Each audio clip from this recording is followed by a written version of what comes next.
Welcome back to the most accurate podcast here at 4 for 4 Football. As always, I'm your host, John Daigle, joined by you today for the Week 7 Waiver Wire preview. As always, the Waiver Wire can be found on 4for4.com Monday afternoon and continues to be swept all the way through Wednesday evening, since I know your waivers are pertinent until that time. And remember to jump in. Since we're just a little over 33% of the way through the season, all you have to do is use the promo code YouTube to receive 25% off for your sub today. And that includes access to Paulson's rankings, projections, and the rest of our work over at the site. And when you go to the site today, you will see the cover image and the number one pickup for Week 7 waiver wires in Zach Evans. Because as it stands right now, Kyren Williams is not expected to play in Week 7 due to his ankle injury, and backup Ronnie Rivers, who we had been stashing as a contingency option to this time, will reportedly be out 4 to 5 weeks.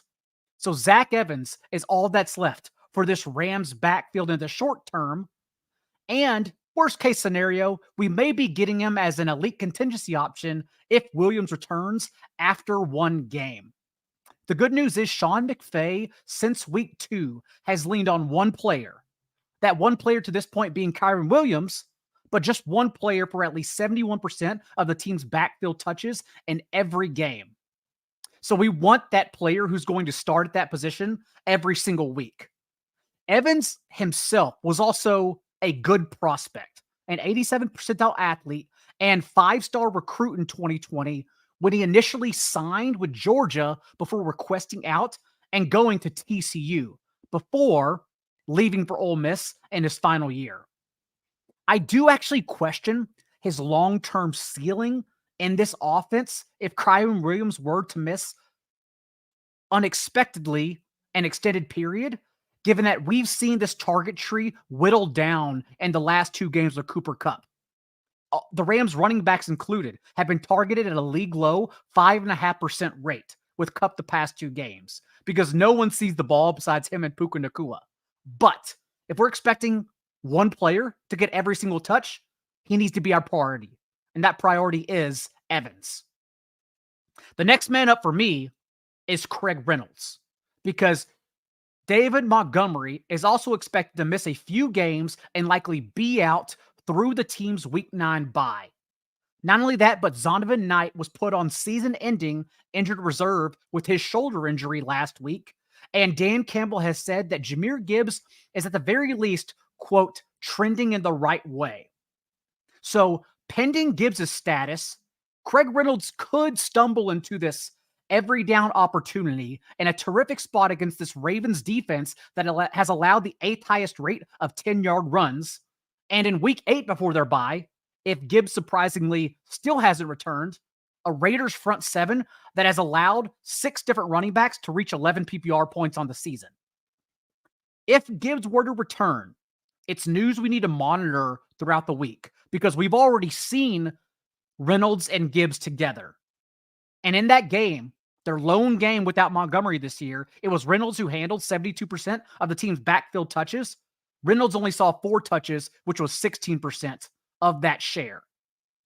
If Gibbs is at full strength, and Campbell tells us as much, we should be pivoting off of Reynolds. But it's something we won't know until we have more news on him. And finally, among the running backs, this is where I would slide the 49ers duo between Jordan Mason and Elijah Mitchell. There are a lot of moving pieces with the 49ers right now, since even the 49ers apparently, per Adam Schefter, quote, don't know right now if Christian McCaffrey is going to miss 1, 2, or any games at all after he suffered ribs and oblique injuries against the Browns. To complicate matters even further, remember, Elijah Mitchell averaged 10.3 carries in the only 6 games he finished with McCaffrey last year. But whenever McCaffrey was injured against Cleveland on Sunday, Jordan Mason outtouched Mitchell 4-1, including handling the team's only running back carry inside the 10-yard line. Also, these last 2 games with Elijah Mitchell out with a knee injury, it was actually Mason, who averaged 6.4 yards per carry on 15 carries behind McCaffrey. He's been really good. And maybe that won the favor of Shanahan in that time. But when Shanahan spoke Monday, he said that Mitchell, quote, has earned a ton with the team, given his good play when healthy, and then followed that up by saying that Mason, they can't discount how well he's been running. What I think ultimately happens with the 49ers bye week in week 9 is that we're going to be spending fab on a committee, on 2 players splitting time until McCaffrey returns. And I expect him to return after their bye in week 10 at full strength. The worst case scenario would be if McCaffrey plays through his injury, since the team doesn't know how he's going to handle it just yet, is limited, and then it becomes a 3-way split. Because then only the people who roster McCaffrey really win in that situation. But right now, if forced to choose one, I'm choosing Mason. And then Mitchell, though I do think it's going to be a split, which is why I would prefer Evans, who is not in a split, and then Craig Reynolds on the off chance that Gibbs either doesn't play or is limited. Also, remember what I just said about these running back situations. Zach Evans, at best, 2 games starting without Kyren Williams. Craig Reynolds, at best, 1 game starting without Jahmyr Gibbs. And then the 49ers running backs may not even get a start to themselves. So if you don't need a running back anyways, and you're looking beyond week 9, I skip those players altogether, and I go to Jaxon Smith-Njigba. And maybe Jaxon Smith-Njigba is not available in your league. And I understand that his 13.5% target share for 4 catches and 48 receiving yards was not all that impressive on the surface. But provided the context, we saw the Seahawks on Sunday against the Bengals return from their bye and pass from 3 wide receiver sets on 77% of their plays, the 12th highest rate in the league. Whereas through week 4, before their bye, they were only passing from 3 wide sets on 66% of their plays, 25th in the league.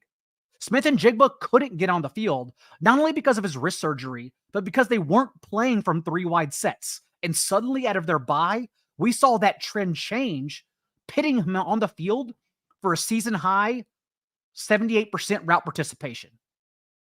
If that's how the Seahawks are going to play offense moving forward, whether it's short term this week against this miserable Cardinals secondary or the rest of the season, JSN is the player we should be prioritizing over those running backs, given his longevity and usability in the fantasy playoffs. And if JSN is not available on your roster because he wasn't dropped by your league mate over Seattle's bye, Rashee Rice is a comparable gift to substitute for him. Because through week 5, Rice had run a route on only 31% of Kansas City's dropbacks. But Justin Watson's multi-week elbow injury opened the door for Rice to run a route on a season-high 52% of dropbacks. And now we've seen, even as a part-time player, Rice has outscored the rest of Kansas City's wide receivers in 5 of 6 games. With Watson expected to be out for the foreseeable future, Rice is very clearly a wide receiver 3 or 4 we can have confidence in for the rest of the season.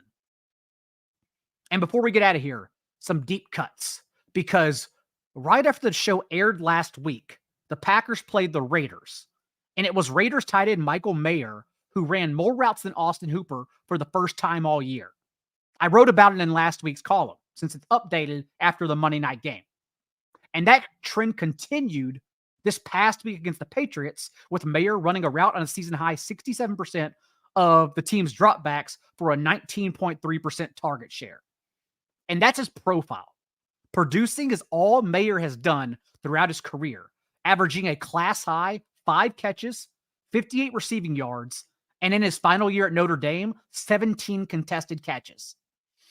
When asking yourself right now if you can afford to roster Mayer, just think about the player you may be stashing. Zach Ertz is coming off a season-low route rate against the Rams.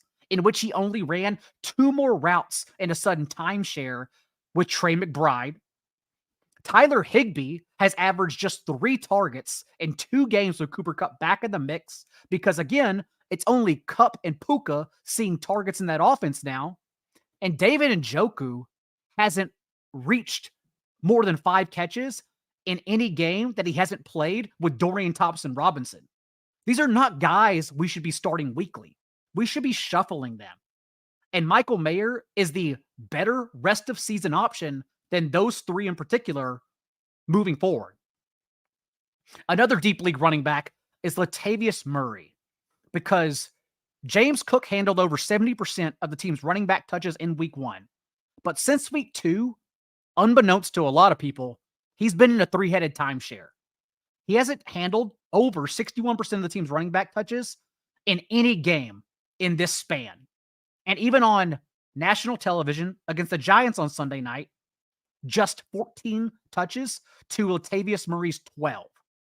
So now what we have, after Murray handled 100% of the team's carries inside the 10-yard line against the Giants, is what was a 3-headed backfield become a 2-headed backfield since Damian Harris unfortunately suffered that serious neck injury.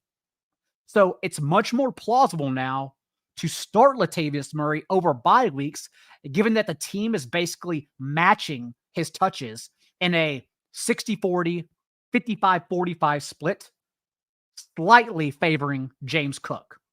I have much more confidence in Latavius Murray now, at least as a plug-and-play option where I'm desperate moving forward.